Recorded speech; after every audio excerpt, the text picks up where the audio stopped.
Gold hit a new all-time high again. So many of you are asking, is now the right time to buy, or should you wait? Let's find out.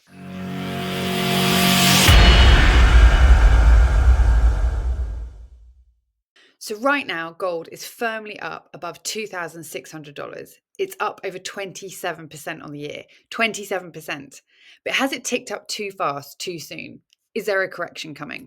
Well, let's just answer the question that you're all here to find the answer out to. Is now the right time to buy gold? Yes, it is. We get it. You're thinking about buying gold because the price is climbing, but you also don't want to be the one with egg on your face if it turns out that you bought it at the wrong time. So here's some news for you.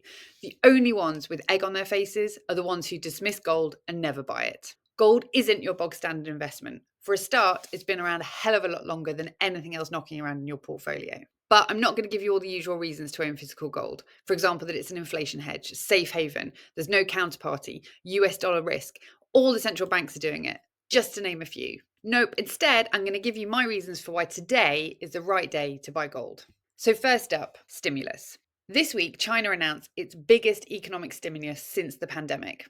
This news reverberated around the world and markets shooketh. Now, gold retreated in the immediate aftermath, but you don't need to be a chart expert to spot what has happened since then. Never mind talk of $2,600 gold, everyone's now got their eye on $2,700 gold because that's how powerful it was. It has cemented gold's place well above 2,600 sooner than we thought. Now, why is this a big deal? Well, China's a big deal. And more to the point, most experts don't think that the slew of measures will go far enough to reignite confidence and give the world's largest population and economy the big boost that it so desperately needs. Beijing's response really speaks to how worried it has been and how anxious it is to stave off deflation. But rumours are that fiscal policy will be the next lever that they pull. So stand by for more stimulus and government intervention. And then stand by to watch that flow out into the global markets. And before you know it, stimulus is the next global pandemic that we're all worried about. Now, of course, China has kept doing the one thing that most other economies haven't, and that's importing gold. Whether it's central bank demand or citizens going out buying it like it's going out of fashion, they've all been hedging their own economic struggles with gold. And that can only mean one thing for the future gold trade. It's looking very shiny indeed. Now, gold demand just isn't letting up. China isn't the only one who's been buying gold, but it has been consistent of late, which isn't something that can be said for ETF demand. But it is back, baby. And this leads me to my second point as to why you should buy gold right now. Gold ETF inflows are on the up. Now, as regular viewers will know, gold's stellar performance in the last couple of years has been in spite of ETF outflows. But now, ETF inflows are back. They're only up about 3%, but the switch has been made. And this is seriously interesting. For the last 4 months, holdings across globally, physically backed funds have increased, and it is the Western funds who have been leading the way here. Now, why do we care about this? Well, ETF holdings, especially in the West, are often a really good measure of both short and long-term sentiment about the gold price and holding gold. So gold did well with ETF outflows, and now we've got the inflows, so buckle up. Why do we think the inflows are back on? Well, I think it's because those who buy gold ETFs are coming around to the fact that the issues that drove gold to new highs at the start of the year just aren't going anywhere. And one of these is geopolitical tensions. Sadly, when gold is going up, it means a lot of people somewhere are either having a very bad time of it or are about to. Gold has a negative correlation with geopolitical risk. We're all well aware that geopolitical tensions are ratcheting up and up and up. And so more and more people are inevitably going to be adding gold to their portfolios. Now, this first happens on a local level. The Russia-Ukrainian war and the Gaza war have inevitably increased local demand for gold. And that's not surprising, as it's both a safe haven and a hedge against inflation and the declining local exchange rates. And there is just nothing out there right now that is giving anyone any hope that these issues are going away. Instead, they're spreading. And so expect more capital flight into gold.